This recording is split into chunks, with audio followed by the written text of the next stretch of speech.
Hey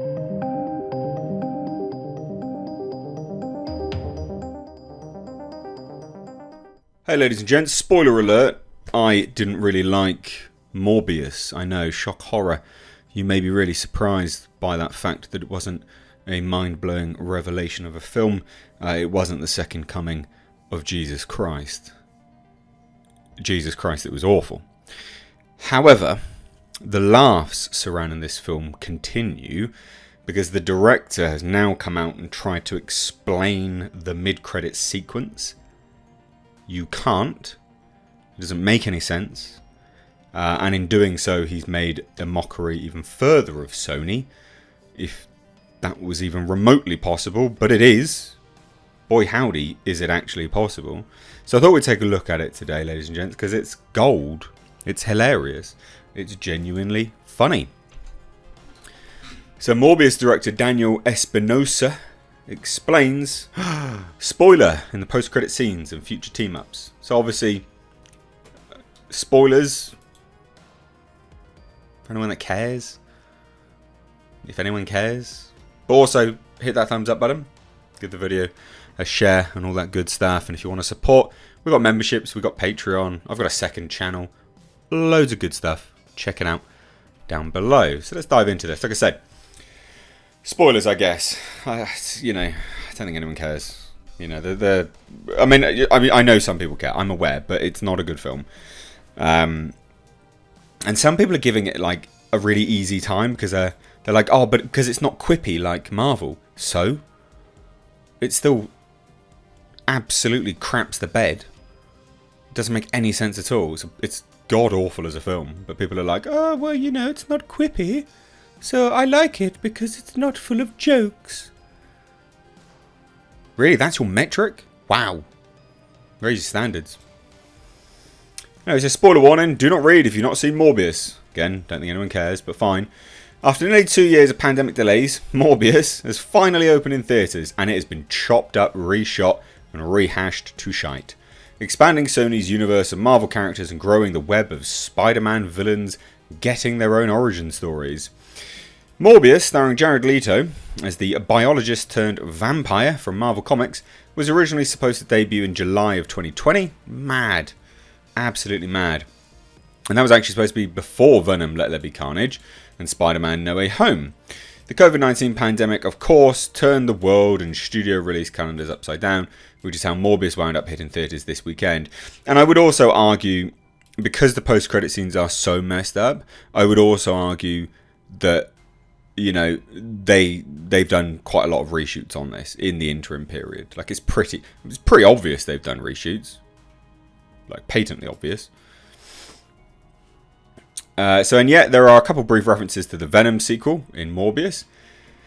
And the two post-credit scenes, which bring Michael Keaton's Adrian Toomes, the Vulture, into this new Morbius world, basically. So this is Michael Keaton's Vulture from Marvel, now in Morbius's world. It doesn't make sense. So in the first Morbius post-credit scene, I've done post-credit sequence breakdown for this, but for this, just as a bit of an explanation, we'll cover it again to hear what the director says. So in the first post-credit sequence, the effects of Doctor Strange's spell during the ending of Spider-Man No Way Home ripple into the SMU, Sony Marvel Universe. Toomes magically appears in an empty jail cell. Unsure of how he got there. He pats himself down, okay, and then all he says is he looks in the mirror and he goes, well, I hope the food's better in this joint. That's it. That's ridiculous, but fine. In the second scene, Toomes, somehow reunited with his Vulture suit, even though it's Thanos' tech. Thanos was never in this world. His costume never appeared in that jail cell with him, but whatever. Is released from jail and meets up with Morbius. He theorizes that Spider-Man is responsible for his universe-hopping predicament, marking the first time the web-slinger's name is spoken in the SMU after he appears on a TV in the ending of Venom Let There Be Carnage. Toomes proposes that Morbius and him team up and do some good, to which Morbius replies, intriguing.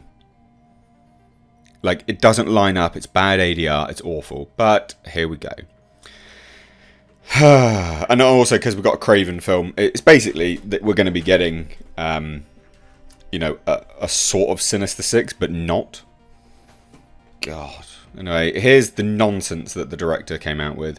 An interview with Variety, Morbius director Daniel Espinosa doesn't say much more about what's in store for the future of Sony's universe, other than they have a plan.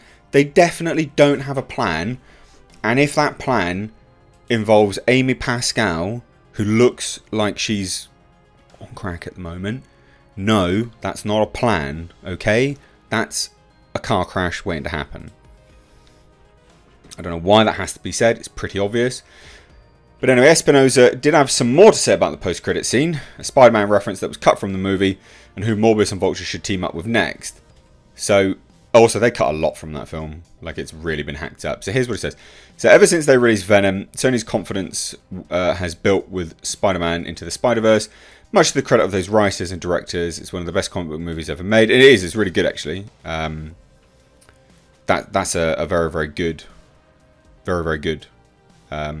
film Into the Spider-Verse. So, oh my god, here we go. Is there a Spider-Man in this universe? To which the director says, you know, because you read the comics, in all these universes, there's a Spider-Man because he's a totem. He's a fundamental being. There's always a spider on Earth. Alright then. In one of the trailers, there was a poster of Spider-Man with murderer written on it, but it wasn't in the final cut of the movie. What happened to it? Because obviously that's referencing... We all know what it's referencing. It's pretty bloody obvious. I make the movie, and then some people make the trailer. When I make the movie... This doesn't make any sense. Everything that I include in the movie, it's included. If it's not in the movie, it's because I don't think it should be included. So no, that's not in the movie. Right. Okay. Great explanation. Learning, spitting mad revelations. Were there any other scenes between Morbius and Vulture that you shot that didn't make it in the final cut? There was a moment where we were playing more with this idea that it would be more intricate of how people saw each other. When you make movies, you have all these different ideas, and then we made the decision to make it pure and put it toward the end because it's clearer. That's what people do. There's not much more, but there's always a bit on the cutting room floor. When was the final scene between them originally shot? Many of those Vulture scenes were shot from the beginning. What had to be changed was the physiology of how to move between worlds. Oh my god, listen to this. The idea of moving between worlds was invented by Sony, not by the MCU. They did it, and then I had to adjust. That's the thing with the Marvel Universe. In the comic books, it's always expanding. There are rules you're slowly setting up together, but the creators are different. The whole idea of the Marvel Universe is you have to create the collaboration so they function together. If you have Chris Claremont who's working on X-Men and he spoke to Steve Ditko, there are clearly different perspectives, and if J. Michael Straczynski gets involved, they have to collaborate to make those rules. So it basically, because he's saying that Sony did Into the Spider-Verse, Sony invented moving between worlds. Wow. If they team up with other people, are Morbius and Vulture more of the muscles or the brains? I think they're pretty brainy, both of them. Vulture is pure mechanic ingenuity. Morbius is regarded as one of the 5 big geniuses of the Marvel Universe as a biologist, and there are very few other people that have the same strength. Maybe Hank McCoy's Dark Beast, wasn't it a Spider-Man comic where Aunt May was sick and he gathers Reed Richards, Tony Stark, all the geniuses, and in there is Michael Morbius. Just... what a shit show. What a shit show. So it wasn't in there because he shot the movie and then he decided he didn't want it in there because they obviously mandated it from on high. Apparently they created Moving Between Worlds. I mean, this god damn. They really need to sort out... Do they have a plan? Do they really? Do they have a plan? No, they don't.